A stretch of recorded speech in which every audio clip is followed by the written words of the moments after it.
Hello नमस्कार बच्चों, कैसे हैं आप सभी लोग। उम्मीद करते हैं कि आप सभी लोग अच्छे होंगे और आप सभी लोग की पढ़ाई जो है बिल्कुल ही अच्छी तरीके से चल रही होगी। तो प्यारे बच्चों, आज के इस क्लास में हम सभी लोग पढ़ने वाले हैं क्लास 12th पॉलिटिकल साइंस के most important VVI objective question को, जो कि प्यारे बच्चों आपके बोर्ड परीक्षा के लिए काफ़ी इंपॉर्टेंट है। तो आप सभी लोग जो इन सभी क्वेश्चन को अच्छे से याद कर लीजिएगा, जिससे कि आप सभी लोग अपने बोर्ड परीक्षा में जो है सभी क्वेश्चन को आसानी तरीके से बना पाओगे। तो चलिए फिर क्लास को स्टार्ट करते हैं और आप सभी लोग जो है हमारे साथ चैट सेक्शन में भी आंसर लगाते चलिएगा। ओके जी, तो चलिए क्लास को स्टार्ट करते हैं। यहाँ पे देखिएगा पहला नंबर क्वेश्चन क्या है बच्चों। पहला क्वेश्चन दिया गया है कि सोवियत संघ का विघटन कब हुआ था। चलिए लगाइए आप सभी लोग हमारे साथ आंसर कि सोवियत संघ का विघटन कब हुआ था। तो आप याद रखिएगा, सोवियत संघ का जो विघटन हुआ था ये 1991 में हुए थे। ऑप्शन बी हो जाएंगे यहाँ पे आपका सही जवाब। चलिए आगे देखिएगा, आपका यहाँ पे 2 नंबर क्वेश्चन आता है और 2 नंबर क्वेश्चन क्या है कि भारत में पहला नगर निगम स्थापित किया गया था। तो भारत में पहला नगर निगम जो है स्थापित किया गया था, तो ये आपके मद्रास में किए गए थे। ऑप्शन सी कीजिएगा आप सभी लोग, सही जवाब मद्रास में। चलिए आगे देखिएगा, आपका यहाँ पे 3 नंबर क्वेश्चन आता है और क्वेश्चन क्या है कि किस राज्य को हाल में विभक्त कर भारत के 29वें राज्य के रूप में तेलंगाना की स्थापना की गई है। तो बच्चों ये कौन से राज्य हो जाएंगे, तो आप सभी लोग याद रखेंगे ये आंध्र प्रदेश हो जाएंगे। ठीक है, ऑप्शन ए सही जवाब है आंध्र प्रदेश। अगला क्वेश्चन है आप सभी लोग का यहाँ पे 4th नंबर क्वेश्चन। क्वेश्चन है कि केंद्र राज्य संबंधों में प्रमुख अड़चनें क्या क्या रही है। बताइए कि केंद्र राज्य संबंधों में प्रमुख अड़चनें क्या रही हैं। तो यह हो जाएंगे बच्चों क्या, तो राज्यपाल की भूमिका ये सही है, अनुच्छेद 356 भी सही है, राज्य की केंद्र पर निर्भरता ये भी सही है, यानी कि बच्चों ऑप्शन डी होगा यहाँ पे, इनमें से सभी हो जाएंगे। आगे देखिएगा, आपका यहाँ पे क्वेश्चन है 5 नंबर क्वेश्चन है आप लोग का, भारतीय संविधान का 73वां संशोधन संबंधित है। बताइए कि भारतीय संविधान का जो 73वां संविधान संशोधन था ये संबंधित किससे था, तो ये पंचायती राज से संबंधित है। ऑप्शन यहाँ पे बी कीजिएगा सही जवाब। अगला क्वेश्चन आपका आता है यहाँ पे 6 नंबर क्वेश्चन है, सोवियत संघ की स्थापना किस क्रांति के फलस्वरूप हुई थी। तो सोवियत संघ की स्थापना किस क्रांति के फलस्वरूप हुई थी, तो बता दीजिएगा ये बोल्शेविक क्रांति के फलस्वरूप हुई थी। ऑप्शन ए सही जवाब है। चलिए आगे देखिएगा, आपका यहाँ पे क्वेश्चन आता है 7th नंबर क्वेश्चन है कि सोवियत राष्ट्रपति मिखाइल गोर्बाचेव ने कब अपना त्याग पत्र दिया था। बताइए कि सोवियत राष्ट्रपति मिखाइल गोर्बाचेव ने कब अपना त्याग पत्र दिया था। तो ये दिसंबर 1991 के दिए थे। ऑप्शन ए कीजिएगा सही जवाब, दिसंबर 1991 में। अगला क्वेश्चन आप लोग का आता है यहाँ पे 8 नंबर क्वेश्चन है, अमेरिका ने आंशिक परमाणु परीक्षण सांध कब हस्ताक्षर किया था। तो अमेरिका ने आंशिक परमाणु परीक्षण सांध पर कब हस्ताक्षर किए थे, तो ये 1964 में किए थे। ऑप्शन ए कीजिएगा सही जवाब 1964 में। आगे आपका यहाँ पे क्वेश्चन आता है, क्वेश्चन क्या है कि सर्वोच्च न्यायालय के न्यायाधीशों की नियुक्ति जो है ना कौन करता है। चलिए बच्चों लगाइए आंसर आप लोग, सर्वोच्च न्यायालय के न्यायाधीशों की नियुक्ति कौन करता है। तो याद रखिएगा ये आपके राष्ट्रपति जी के द्वारा की जाती है। ऑप्शन सी सही जवाब है। बच्चा पार्टी आप क्लास को लाइक नहीं किए हैं तो आप लोग एक बार इस क्लास को, जो भी बच्चे पढ़ रहे हैं वो आप लोग क्लास को एक बार लाइक कर लीजिए। ठीक है, तो आप जल्दी से एक बार इस क्लास को लाइक कर लीजिए और नए जुड़े हैं आप चैनल पे तो आप चैनल को सब्सक्राइब कर लीजिए और सब्सक्राइब करके आप ऑल नोटिफिकेशन को दबा लीजिए और सब्सक्राइब करके बच्चों कमेंट में I am new student sir जरूर लिखिएगा। ठीक है, ताकि क्लास के बाद आपको जो है ना हम देखेंगे कि हाँ कौन से बच्चे नया जुड़ा है तो उनको जो है लाइक भी कर देंगे। ठीक है बच्चों, तो अगर आप नए जुड़े हैं तो सब्सक्राइब करके जुड़ जाइएगा और क्लास को आप लाइक कर लीजिएगा। ओके, चलिए आगे देखते हैं। अगला क्वेश्चन आता है यहाँ पे 10th नंबर क्वेश्चन है, भारत में गैर कांग्रेस सरकार के पहले प्रधानमंत्री कौन थे। तो भारत में गैर सरकार कांग्रेस के पहले प्रधानमंत्री पूछा है आपसे, तो लगा दीजिएगा मोरारजी देसाई हो जाएंगे। ऑप्शन बी यहाँ पे सही जवाब होगा। अगला क्वेश्चन आपका आता है यहाँ पे 11th नंबर है, क्वेश्चन है कि भारतीय संविधान का कौन सा अनुच्छेद संसद के संयुक्त अधिवेशन की अनुमति देता है। तो भारतीय संविधान का कौन सा अनुच्छेद संसद के संयुक्त अधिवेशन की अनुमति देता है, तो यह कौन हो जाएंगे, अनुच्छेद 108 हो जाएंगे। ऑप्शन बी कीजिएगा सही जवाब, अनुच्छेद 108 है। चलिए आगे देखिएगा, क्वेश्चन आता है यहाँ पे 12th नंबर है, निम्नलिखित में से कौन एक संवैधानिक संस्था नहीं है। चलिए बच्चों लगाइए, हर एक क्वेश्चन इंपॉर्टेंट क्वेश्चन है बच्चों जो आपके बोर्ड परीक्षा में पूछे जाते हैं। तो निम्नलिखित में से कौन एक संवैधानिक संस्था नहीं है, तो लगा दीजिएगा कौन नहीं है। नीति आयोग तो है, वित्त आयोग भी आपका है, सॉरी नीति आयोग नहीं है, वित्त आयोग है, संघ लोक सेवा आयोग है और चुनाव आयोग है, लेकिन ये नीति आयोग कभी नहीं हो सकता। इसलिए ऑप्शन आपका यहाँ पे क्या पूछा, नहीं है, तो नहीं आपका नीति आयोग नहीं है। आगे देखिए, क्वेश्चन आपका आता है यहाँ पे 30 नंबर क्वेश्चन है, विश्व का कौन सा राष्ट्र अपने बजट का एक बड़ा हिस्सा रक्षा अनुसंधान और विकास के मद में खर्च करता है। बताइए कि विश्व का कौन सा राष्ट्र अपने बजट का एक बड़ा हिस्सा रक्षा अनुसंधान और विकास के मद में खर्च करता है। तो ये हो जाएंगे संयुक्त राज्य अमेरिका। ऑप्शन 1 कीजिएगा, सही जवाब संयुक्त राज्य अमेरिका। अगला क्वेश्चन आता है आप सभी लोगों का कि विश्व को इंटरनेट की सुविधा किस राज्य की देन है। तो विश्व को इंटरनेट की सुविधा किस राज्य की देन है, तो आपको पता होगा कि संयुक्त राज्य अमेरिका की देन है, जहां से क्या है तो इंटरनेट की सुविधा हमें प्राप्त हुई है। चलिए अगला क्वेश्चन देखिएगा, यहाँ पे 15 क्वेश्चन है कि भारत में परमाणु कार्यक्रमों का मुख्य उद्देश्य क्या बतलाया जाता है।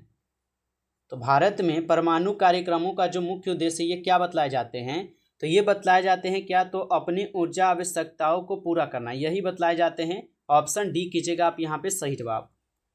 चलिए आगे देखिएगा, यहाँ पे क्वेश्चन आता है आप लोग का 60 नंबर क्वेश्चन है कि भाषाई आधार पर आंध्र प्रदेश राज्य कब बना था। तो भाषाई आधार पर आंध्र प्रदेश राज्य जो है ये कब बने हुए थे, तो 1953 में जो है ना भाषाई आधार पर आंध्र प्रदेश राज्य बने हुए थे। और यह एक ऐसा मतलब राज्य था जो भाषा के आधार पर मतलब गठित हुआ था, याद रखिएगा आप लोग। अगला क्वेश्चन आता है बच्चों 70 नंबर है कि भाषाई आधार पर राज्यों के गठन का आयोग का नाम था। तो भाषाई आधार पर राज्यों के गठन आयोग का नाम क्या हो जाएंगे, तो आप लोग बता दीजिएगा, राज्य पुनर्गठन आयोग हो जाएंगे बच्चा पार्टी। ऑप्शन यहाँ पे बी सही जवाब है।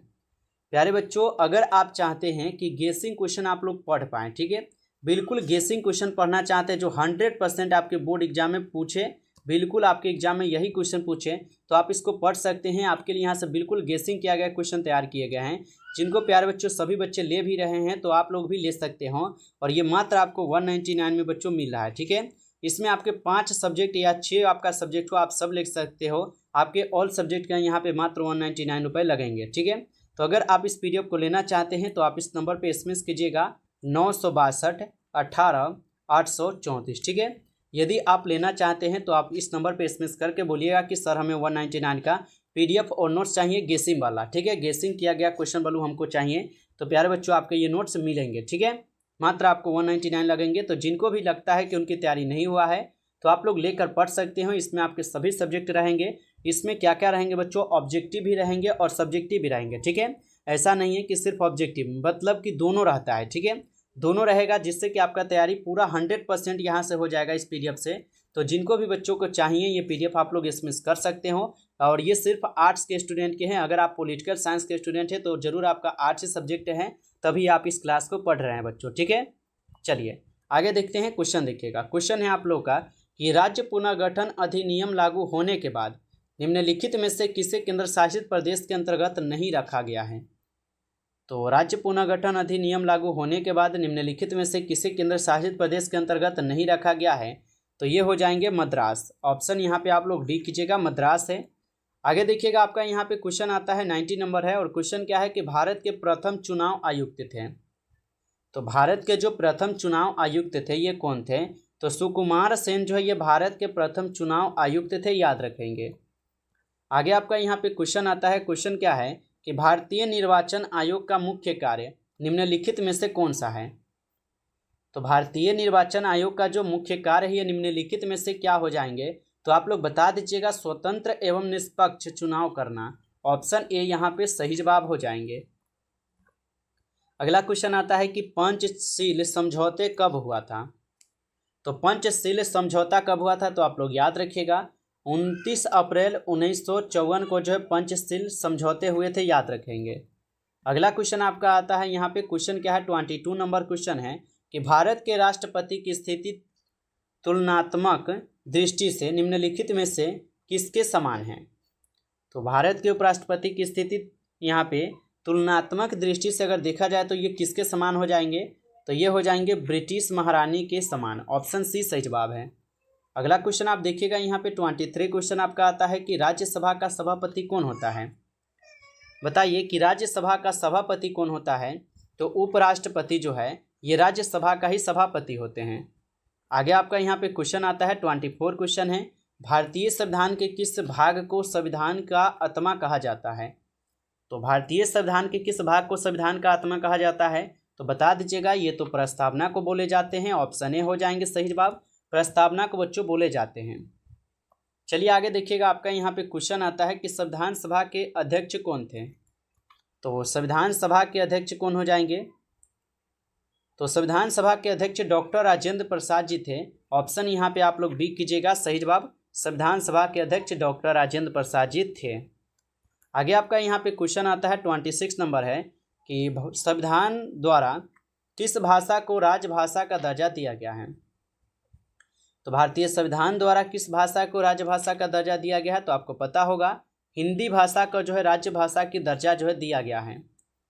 चलिए अगला क्वेश्चन आप लोग देखिएगा, क्वेश्चन आता है 27 कि भारत संयुक्त राष्ट्र संघ का सदस्य कब बना। तो भारत जो ये संयुक्त राष्ट्र संघ का सदस्य कब बना था, तो ये बने हुए थे आपके 1947 में। ऑप्शन यहाँ पे आपका 20 सही जवाब है 1947। अगला क्वेश्चन आपका आता है यहाँ पे 28 नंबर क्वेश्चन है कि यूरो निम्नलिखित में से किसकी मुद्रा है। तो यूरो जो है ये निम्नलिखित में से किसकी मुद्रा है, तो याद रखिएगा ये आपकी यूरोपीय संघ की मुद्रा है। ऑप्शन सी यहाँ पे सही जवाब है, यूरोपीय संघ की मुद्रा। अगला आपका क्वेश्चन आता है यहाँ पे 29 नंबर क्वेश्चन है, अफगानिस्तान सार्क का सदस्य कब बना। बताइए बच्चों कि अफगानिस्तान जो है ये सार्क का सदस्य कब बना था, तो ये बने थे आपके 2007 में। ऑप्शन यहाँ पे आपका डी जो है सही जवाब है 2007 में। अगला क्वेश्चन आपका आता है यहाँ पे 30 नंबर है कि वर्तमान में तिब्बत है। तो वर्तमान में जो ये तिब्बत है ये चीन का हिस्सा है, इसलिए ऑप्शन बी हो जाएगा चीन का हिस्सा। आगे देखिएगा, आपका यहाँ पे क्वेश्चन आता है 31 नंबर है कि किस देश ने नाटो में अमेरिकी नेतृत्व का यहाँ पे विरोध किया है। तो किस देश ने नाटो में अमेरिकी नेतृत्व का विरोध किया है, तो बता दीजिएगा ये फ्रांस हो जाएंगे। ऑप्शन यहाँ पे आपका बी सही जवाब है फ्रांस। अगला क्वेश्चन आपका आता है कि सौराष्ट्र किस राज्य का अंग है। तो सौराष्ट्र जो ये किस राज्य का अंग है, तो सौराष्ट्र हो जाएंगे गुजरात राज्य का अंग। ऑप्शन डी कीजिएगा सही जवाब गुजरात राज्य। अगला क्वेश्चन आता है 33 क्वेश्चन है, सौराष्ट्र किस राज्य का अंग है। तो गुजरात राज्य हम लोग पढ़े हैं, ये रिपीट हो गया है ना। चलिए आगे देखते हैं। आगे क्वेश्चन आता है किस देश के प्रभुत्व से एक ध्रुवीयता कायम हुई है। तो किस देश के प्रभुत्व से एक ध्रुवीयता कायम हुई है, तो बच्चों लगा दीजिएगा अमेरिका से हुआ है। ऑप्शन डी सही जवाब है अमेरिका से। अगला क्वेश्चन है कि दक्षेश यानी सार्क में कितने देश हैं। तो दक्षेश या सार्क में कितने देश हो जाएंगे, तो इसमें कुल 8 है। ऑप्शन डी कीजिएगा 8 देश आते हैं। आगे आपका यहाँ पे क्वेश्चन आता है कि संयुक्त राष्ट्र के अंगों की संख्या कितनी है। तो संयुक्त राष्ट्र के अंगों की जो संख्या है ये आपके 6 हैं। ऑप्शन बी कीजिएगा सही जवाब है 6 हैं। आगे आपका यहाँ पे क्वेश्चन आता है, क्वेश्चन है 37 नंबर है कि सुरक्षा परिषद में स्थायी सदस्यों की संख्या कितनी है। तो सुरक्षा परिषद में स्थायी सदस्यों की जो संख्या है ये कुल 5 है। ऑप्शन ए कीजिएगा सही जवाब 5 है। आगे आता है बच्चा पार्टी यहाँ पे 38 क्वेश्चन है कि पूना एक्ट जो है ना, पैक्ट जो है संबंधित है। यहाँ पे पैक्ट नहीं बल्कि एक्ट होना चाहिए, ठीक है। तो पूना एक्ट जो ये संबंधित हो जाएंगे, तो ये दलित वर्गों से संबंधित है। ऑप्शन ए कीजिएगा सही जवाब दलित वर्ग। आगे आपका क्वेश्चन आता है यहाँ पे 39 है कि संयुक्त राष्ट्र संघ के चार्टर में कितनी धाराएं हैं। तो संयुक्त राष्ट्र संघ के चार्टर में कितनी धाराएं हो जाएंगे, तो याद रखिएगा इनमें कुल 111 धाराएं हैं। ऑप्शन ए सही जवाब है 111 धाराएं। अगला क्वेश्चन आपका आता है यहाँ पे 40 नंबर क्वेश्चन है। क्वेश्चन क्या है, संविधान के किस अनुच्छेद में केंद्र और राज्य के बीच विधायी संबंधों का उल्लेख है। तो संविधान के किस अनुच्छेद में केंद्र और राज्य के बीच में विधायी संबंधों का उल्लेख है बच्चों। याद रखिएगा अनुच्छेद 245 से लेकर 255 तक में है, ठीक है, याद रखिएगा। आगे आपका यहाँ पे क्वेश्चन आता है 41 नंबर है। क्वेश्चन कह रहा है कि भारत संयुक्त राष्ट्र संघ का सदस्य कब बना। तो भारत जो ये संयुक्त राष्ट्र संघ का सदस्य कब बना था, तो ये 1945 में बच्चा पार्टी बने हुए थे। ऑप्शन ए कीजिएगा सही जवाब आप। चलिए आगे देखिएगा, आपका यहाँ पे क्वेश्चन आता है 42 नंबर है कि सुरक्षा परिषद में अस्थायी सदस्यों की संख्या कितनी है। तो सुरक्षा परिषद में अस्थायी सदस्यों की जो संख्या है ये कितनी हो जाएंगे, तो आप सभी लोग जो है याद रखेंगे, इनकी संख्या हो जाएंगे यहाँ पे 5। ऑप्शन ए यहाँ पे सही जवाब है 5 है। चलिए आगे देखिएगा, आपका यहाँ पे क्वेश्चन आता है यहाँ पे 43 नंबर है कि संयुक्त राष्ट्र संघ के चार्टर में कितनी धाराएं हैं। तो संयुक्त राष्ट्र संघ के चार्टर में कितनी धाराएं हैं, तो ये हो जाएंगे 111। ऑप्शन ए यहाँ पे सही जवाब कीजिएगा 111 है। आगे देखिएगा, यहाँ पे आपका क्वेश्चन है किस संस्था के पास संविधान की व्याख्या करने का अधिकार है। तो किस संस्था के पास संविधान की व्याख्या करने का अधिकार है बच्चों, तो याद रखिएगा सर्वोच्च न्यायालय के पास ये अधिकार दिए गए हैं। ऑप्शन आपका डी यहाँ पे सही जवाब है सर्वोच्च न्यायालय। आगे आपका यहाँ पे क्वेश्चन आता है 45 क्वेश्चन है कि भारत का राष्ट्रपति अपना त्याग पत्र किसको संबोधित करता है। तो भारत का जो राष्ट्रपति है ये अपना त्याग पत्र किसको संबोधित करते हैं, तो ये संबोधित करते हैं उपराष्ट्रपति को, प्रधानमंत्री को, यानी उपराष्ट्रपति और प्रधानमंत्री को करते हैं। तो ऑप्शन ए कीजिएगा सही जवाब। अगला क्वेश्चन आपका आता है यहाँ पे 46 नंबर क्वेश्चन है कि राष्ट्रपति शासन सबसे पहले किस राज्य में लगाया गया था, बताइए आप लोग। तो राष्ट्रपति शासन सबसे पहले बच्चों किस राज्य में लगाए गए थे, तो आप लोग याद रखना ये आपके पंजाब राज्य में सबसे पहले लगाए थे, ठीक है, याद रखिएगा। चलिए आगे देखते हैं, आगे क्वेश्चन क्या है आप सभी लोग का। क्वेश्चन आता है आप सभी लोग का यहाँ पे 47 क्वेश्चन है कि मुख्यमंत्री की नियुक्ति कौन करता है। तो मुख्यमंत्री की नियुक्ति कौन करेंगे, तो मुख्यमंत्री की नियुक्ति बच्चों राज्यपाल के द्वारा की जाती है। ऑप्शन सी कीजिएगा सही जवाब राज्यपाल। अगला क्वेश्चन आपका आता है कि भारतीय संविधान में कितने मौलिक अधिकार कर्तव्य है। तो भारतीय संविधान में कितने मौलिक कर्तव्य हो जाएंगे। तो भारतीय संविधान में कुल मौलिक कर्तव्यों की संख्या कुल 11 है, याद रखेंगे आप सभी लोग। आगे देखिएगा, यहाँ पे क्वेश्चन आता है कि राज्य के संवैधानिक प्रमुख कौन हैं। तो राज्य के जो संवैधानिक प्रमुख थे बच्चों ये कौन हो जाएंगे, तो ये आपके राज्यपाल है। ऑप्शन ए कीजिएगा सही जवाब राज्यपाल हो जाएंगे। अगला आपका यहाँ पे क्वेश्चन आता है कि CTBT प्रस्ताव संयुक्त राष्ट्र संघ द्वारा कब स्वीकार किया गया। तो CTBT प्रस्ताव संयुक्त राष्ट्र संघ द्वारा कब स्वीकार किया गया था, तो ये स्वीकार किए गए थे 1996 में। ऑप्शन यहाँ पे आपका बी सही जवाब है 1996 में। नमस्कार साथियों, इस क्लास में आपके लिए कुल 50 क्वेश्चन थे, जो कि बच्चों काफ़ी इंपॉर्टेंट और सिलेक्टेड क्वेश्चन ये लिए गए थे आपके बोर्ड परीक्षा के लिए। यदि आपको अच्छा लगा है बच्चों क्लास, तो आप इस क्लास को लाइक कर लीजिए, और चैनल पे पहली बार यदि आप जुड़े हैं तो आप इस चैनल को बच्चों सब्सक्राइब करके और नोटिफिकेशन को आप जरूर दबा लीजिए, ताकि जब भी क्लास स्टार्ट हो नोटिफिकेशन आपके पास पहुँच सके। तो आप चैनल को सब्सक्राइब कर लीजिए। अगर आप PDF लेना चाहते हैं तो आप इस नंबर पर SMS जरूर कीजिएगा 962 18 834, ठीक है। अगर आपको ये गेसिंग किया गया बच्चों क्वेश्चन चाहिए तो आप लोग ले सकते हो इस PDF को, ये मात्र आपको 199 में ये मिल जाएंगे, ठीक है। तो जिनको भी चाहिए SMS कर सकते हो। चलिए फिर मिलते हैं आपसे एक नई टॉपिक के साथ बच्चों नेक्स्ट क्लास में। तब तक के लिए जय हिंद, जय भारत।